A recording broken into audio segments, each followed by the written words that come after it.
बिहार में महाराष्ट्र वाला खेल करने की तैयारी में बीजेपी। जेडीयू में होगी बड़ी बगावत, अकेले रह जाएंगे नीतीश।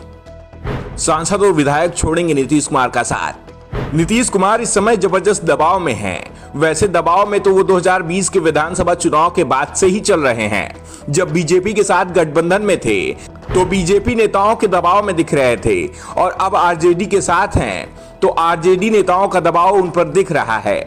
अंतर बस इतना है कि एनडीए के साथ थे तो अपनी नाराजगी खुलकर जाहिर कर देते थे, लेकिन आरजेडी के साथ वो अपनी नाराजगी भी नहीं दिखा पा रहे हैं। पार्टी के दूसरे नेताओं पर भी आरजेडी का दबाव दिख रहा है, इसलिए आरजेडी के बयान का जेडीयू में जो भी नेता विरोध करता है उसे शक की नजर से देखा जाने लगता है, जैसा आजकल उपेंद्र कुशवाहा को देखा जा रहा है। इस बीच सियासी गलियारों में ऑपरेशन लोटस की आहट भी सुनाई देने लगी है। दावा किया जा रहा है कि महाराष्ट्र वाला खेल बिहार में भी खेला जा सकता है, और निशाने पर जेडीयू है। जेडीयू के कई सांसदों और विधायकों को अब आगे की राजनीति मुश्किल भरी दिख रही है।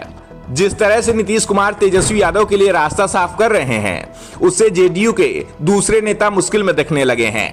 पटना में चर्चाएं चल रही हैं कि जेडीयू कभी भी टूट सकती है। इस बीच अररिया से बीजेपी सांसद संदीप सिंह ने कहा कि बिहार में बड़ा खेला होने वाला है।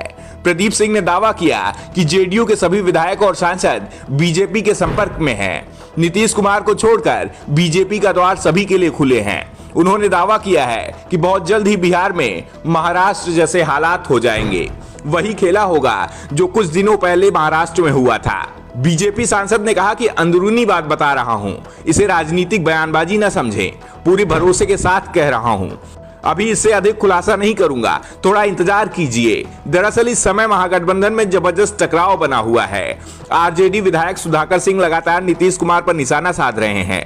नीतीश भिखारी, शिखंडी और न जाने क्या क्या कह चुके हैं, लेकिन आरजेडी ने अभी तक सुधाकर सिंह को नोटिस तक नहीं दिया है। सुधाकर सिंह का मामला ठंडा भी नहीं पड़ा था कि नीतीश सरकार में आरजेडी कोटे से शिक्षा मंत्री बनाए गए चंद्रशेखर ने रामायण पर ही सवाल खड़े कर दिए। चंद्रशेखर के बयान ने कड़कड़ाती ठंड में सियासी पारा गर्म कर दिया है। बीजेपी को जैसे मुंह मांगी मुराद ही मिल गई, जिस कारण से बिहार बैकफुट पर आ गई है। जेडीयू नेता उपेंद्र कुशवाहा दावा कर रहे हैं कि आरजेडी नेताओं के बयान को बीजेपी को फायदा पहुंचा रहे हैं, जबकि पूरे मसले पर आरजेडी आलाकमान खामोश है। आरजेडी आलाकमान की चुप्पी के बाद कई तरह के कयास लगाए जा रहे हैं।